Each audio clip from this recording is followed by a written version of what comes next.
গণমাধ্যমে কালো টাকা ঢুকেছে। এই গণমাধ্যমে মালিকানার সমস্যাটা একটা বড় ধরনের সমস্যায় পরিণত হয়েছে। মালিক হয়েছেন কারা আমরা জানি না, কি পদ্ধতিতে তারা মালিক হয়েছেন। মালিক কারা তাদের আমরা চিনি, কিন্তু তারা কি পদ্ধতিতে মালিক হয়েছেন আমরা জানি না। কারণ কোনো প্রকাশ্য উন্মুক্ত স্বচ্ছ প্রতিযোগিতার মধ্য দিয়ে টেলিভিশন রেডিওর লাইসেন্স দেওয়া হয় নাই। অনলাইন পোর্টালের যে নিবন্ধন দেওয়া হয়েছে সেটাও কোনো স্বচ্ছ উন্মুক্ত প্রতিযোগিতামূলক পরিস্থিতির মধ্যে দিয়ে বা পরিবেশের মধ্যে দিয়ে দেওয়া হয়নি। এগুলো সবই দেওয়া হয়েছে নেপথ্যে, যোগসাজশে, রাজনৈতিক পরিচয় অথবা অন্য কোনো কারণে। তো সেই কারণে এই শিল্পে যে সংকট, সেই সংকটে মালিকদের যে ভূমিকা, আপনি দেখেন সরকার পরিবর্তনের পরে কিন্তু মালিক পরিবর্তন হয়নি। মালিকরা নেতৃত্বে, নিউজ রুমের নেতৃত্বে পরিবর্তন এনেছেন, সম্পাদকীয় নেতৃত্বে পরিবর্তন এনেছেন। কারণ তারা চাইছেন যে যারা ক্ষমতায় আসতে পারে বা যারা যেই ক্ষমতা, যেই রাজনৈতিক শক্তির উত্থান ঘটছে বলে মনে হচ্ছে, তাদের সাথে এক ধরনের লিয়াজও করা দরকার, যোগ সাজস্য স্থাপন করা দরকার, যোগাযোগ স্থাপন করা দরকার। সুতরাং সেই কারণেই তারা নেতৃত্বে পরিবর্তন এসেছে।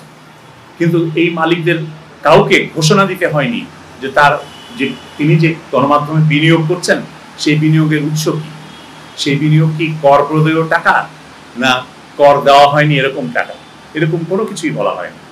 আমরা দেখেছি টেলিভিশনের লাইসেন্স যারা নিয়েছেন তাদের মিশন স্টেটমেন্ট কি ছিল, মিশন স্টেটমেন্টে কিছুই ছিল না, যা ছিল শুধুমাত্র রাজনৈতিক অঙ্গীকার।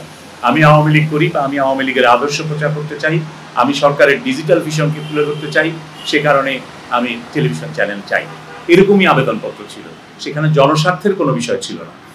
তো আমরা মোটামুটি সব কটা টেলিভিশন চ্যানেলের, সব কটা রেডিওর যে অনুমতির জন্য যে আবেদনপত্র সেগুলো যাচাই করে দেখেছি যে জনস্বার্থ সেখানে কোনো বিষয় ছিল না, ফিলান্থ্রপি বলে কোনো জিনিস সেখানে ছিল না।